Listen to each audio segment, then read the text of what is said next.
Hello మామ, నమస్తే. మరొక వీడియోతో అయితే మీ ముందుకు వచ్చాను. ఫస్ట్ అయితే లైక్ చేయండి మామ ప్లీజ్. ఈ వీడియో అయితే చాలా ఇంట్రెస్టింగ్ గా ఉంటుంది. ఎండ్ వరకు అయితే చూడండి. ఫస్ట్ అయితే లైక్ చేయండి, సబ్స్క్రైబ్ చేయండి మన ఛానల్ సబ్స్క్రైబ్ చేయకపోతే. ఇంకా స్టార్ట్ చేద్దాం. అరే అబ్బాయిలు, మీకు ఒక చిన్న సజెషన్. అందరిని మనవాళ్ళు అని ఎప్పటికీ అనుకోకు.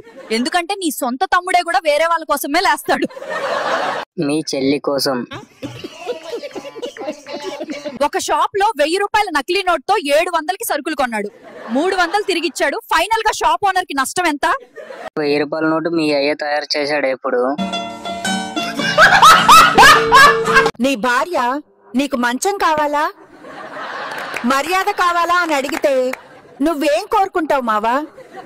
నాకు మంచం మీద మర్యాద కావాలి మరదలా. భార్య వదిలేసిన భర్త కింగ్ అవుతాడు. భర్త వదిలేసిన భార్య బ్రతుకు కుక్కలు చింపిన ఇస్తరవుద్ది. ఏదైనా మొగుడున్నంత వరకే మీ సోకులు. సూపర్, ఇన్నాళ్ళకి ఒక మంచి మాట చెప్పావు. ఆ కేసు అన్నం పెడితే ఆకు తీసి అన్నం తింటారు. ఏంటో మీకు తెలిస్తే కామెంట్ చేయండి చూద్దాం. కరివేపాకు. మా ఫ్రెండ్ ఒకడు 10వ తరగతిలోనే పడకెక్కాడు. పెళ్లి పీటలు ఎక్కేసరికి ఎన్ని పరుపులు మార్చాడో లెక్కలేదు.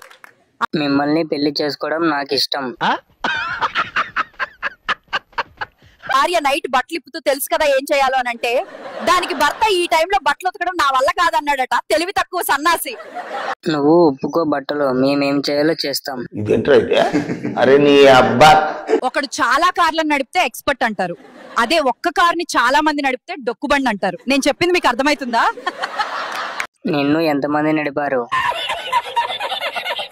అరే అబ్బాయిలు, 6 ఇంచెస్ స్క్రీన్ కి బానిసై 6 ఇంచెస్ మోటార్ ని కష్టపెట్టడం ఆపి నీ ఫ్యూచర్ కోసం వేట మొదలెట్టు.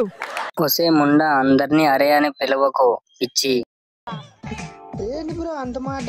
ఇప్పుడు మన సమాజంలో రాక్షసుని నమ్మి మోసపోయిన సీతల కంటే సీత అని నమ్మి మోసపోతున్న రాముడిలే ఎక్కువ.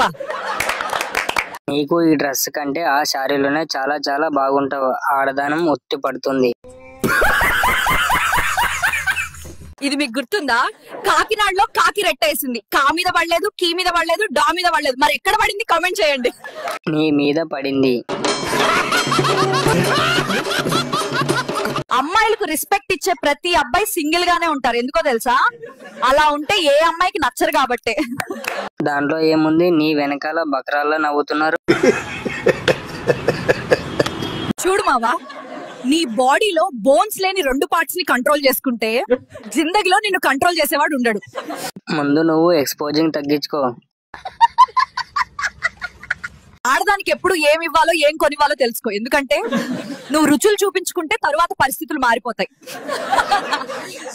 నీకు చాలా దూలగా ఉంది. సో ఫ్రెండ్స్, ఈ వీడియో అయితే ఇంతే. ప్లీజ్ లైక్ చేయండి, సబ్స్క్రైబ్ చేయండి. ఈ వీడియో మీద మీ ఒపీనియన్ ఏంటో కామెంట్ చేయండి.